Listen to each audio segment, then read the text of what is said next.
Hello friends, welcome to smart study. आज हम चित्र वर्णन टॉपिक करने वाले हैं इस वीडियो में। इस वीडियो में हम चित्र वर्णन के बारे में देखेंगे कि हम संस्कृत में चित्र वर्णन कैसे करते हैं। तो हमारे पास ये चित्र हमें दिया हुआ है, इसको हमें चित्र वर्णन करना है, मतलब इसके ऊपर हमें लाइन्स लिखनी है, वो भी संस्कृत में। तो इस चित्र में हमें क्या क्या दिख रहा है पहले हम वो देखेंगे। इस चित्र में हमें पेड़ पौधे दिख रहे हैं, पक्षी दिख रहे हैं, बच्चे खेलते हुए दिख रहे हैं बॉल से, सूर्य है, फूल है। तो इसके ऊपर हमें लाइंस लिखनी है। तो हम कैसे लिखेंगे वो हम एक बार देखते हैं। तो हमारा जो चित्र वर्णन जब हम करेंगे तो हमारी जो पहली लाइन होगी वो होगी कि वो कहाँ का चित्र है। जैसे इदम उद्यानस्य दृश्यम अस्ति, यह उद्यान का दृश्य है। तो अगर किसी और चीज़ का दृश्य है तो हम ऐसे ही लिखेंगे। जैसे विद्यालय का है तो हम लिखेंगे इदम विद्यालयस्य दृश्यम अस्ति, यह विद्यालय का दृश्य है। पर इसमें ये उद्यान का दृश्य तो हम लिखेंगे इदम उद्यानस्य दृश्यम अस्ति, है उद्यान का दृश्य है।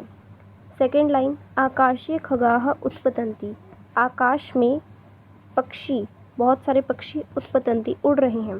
तो आकाशीय में सप्तमी विभक्ति है, मतलब कि आकाश में। खगाः बहुवचन है, इसलिए हम इसके साथ उत्पतन्ति लगाएंगे, मतलब उड़ रहे हैं। थर्ड है बालकाः बालिका च कन्दुकेन क्रीडन्ति, बालक और बालिका कंदुकेन बॉल से खेल रहे हैं। च का मतलब होता है और, ये अव्यय है संस्कृत का जिसका मतलब होता है और। फोर्थ है अत्र वृक्षाः सन्ति, अत्र मतलब यहाँ, वृक्षाः बहुत सारे वृक्ष, सन्ति हैं।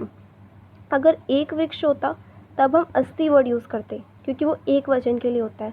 दो वृक्ष होते तो हम स्तः वर्ड यूज़ करते, पर यहाँ बहुत सारे वृक्ष हैं तो हम यहाँ पे सन्ति वर्ड यूज़ करेंगे। फिफ्थ लाइन है हमारी अत्र पुष्पाणि विकसन्ति, अत्र मतलब यहाँ, पुष्पाणि बहुत सारे फूल, विकसन्ति खिल रहे हैं। यहाँ पुष्प है, पुष्पाणि मतलब बहुत सारे पुष्प, पुष्प में यहाँ पे आ की मात्रा नहीं लगी हुई है। पुष्पाणि विकसन्ति। सिक्स्थ है इदम चित्रम अति सुंदरम अस्ति, यह चित्र अति सुंदरम अस्ति, यह चित्र बहुत सुंदर है। इदम का मतलब होता है यह, अस्ति यहाँ पे जैसे कि एक चित्र की बात हो रही है इसलिए हमने अस्ति वर्ड यूज़ करा है। So we have to focus on words कि कौन सा वर्ड कहाँ दिया हुआ है। जैसे यहाँ पर एक वचन है तो हम अस्ति यूज़ करेंगे, बहुवचन है तो हम सन्ति यूज़ करेंगे। तो ये सारी चीज़ों का हमें ध्यान रखना होता है। विभक्ति का भी हमें ध्यान रखना है कि जैसे यहाँ पे सप्तमी विभक्ति लगी है, यहाँ पे षष्ठी विभक्ति लगी है।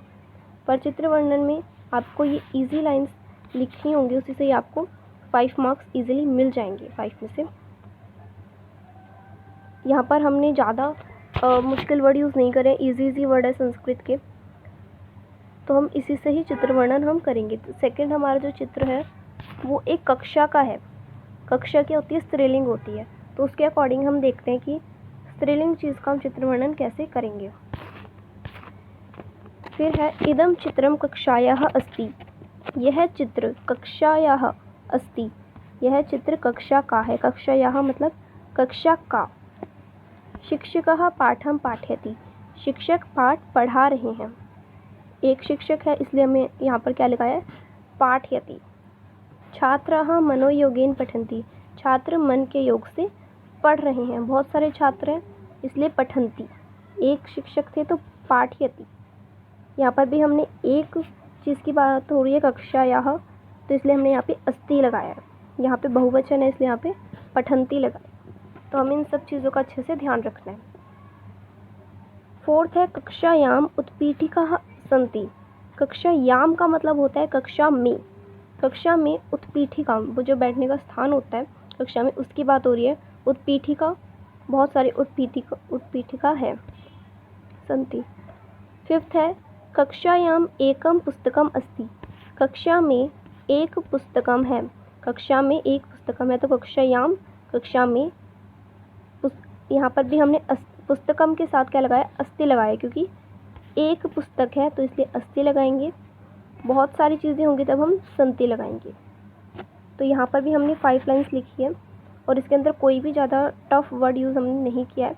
उत्पीठिका, ऐसे जो थोड़े वर्ड हैं वो आप डाल सकते हैं ताकि आपको अच्छे मार्क्स मिलें। आई होप कि आपको समझ आएगा। Thanks for watching.